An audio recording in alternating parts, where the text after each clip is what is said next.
Have you been sent a demand letter or a DPN notice from the ATO?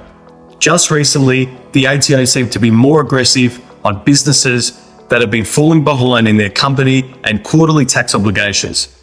The COVID concession period now seems to be over, and the ATO are now focusing on recouping any unpaid taxes. Here are some things you should do if you have been sent a demand letter.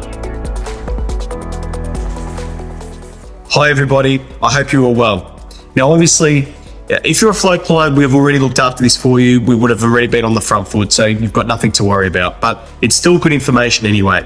If you're not a flow client, this might be some really important information. So what should you do if you know that you're falling behind in your tax debt or you've been sent a demand letter from the ATO? Firstly, make sure all your quarterly BASs are up to date.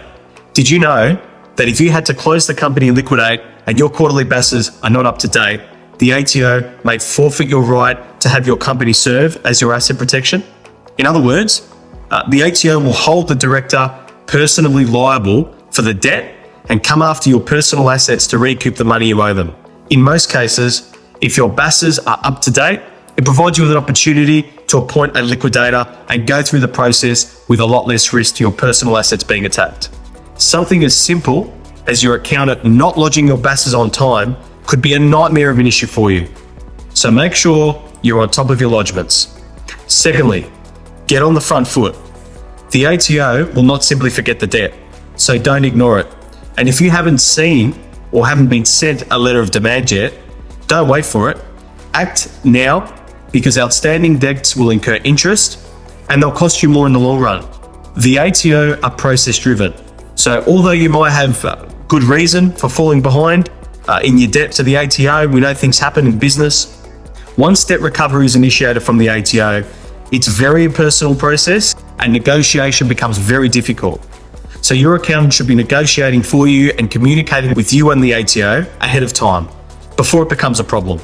Ideally, an interest-free payment plan with the ATO would be great so that you can pay back that debt, or providing you with transparent and ethical advice on what to do if you simply can't pay your debts.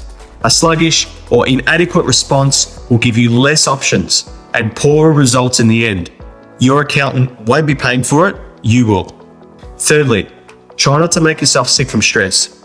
You know, there are many businesses who are in a similar boat. So working with a good, experienced accountant who isn't time poor and can spend time with you to assist you will help you keep or get your business back on track.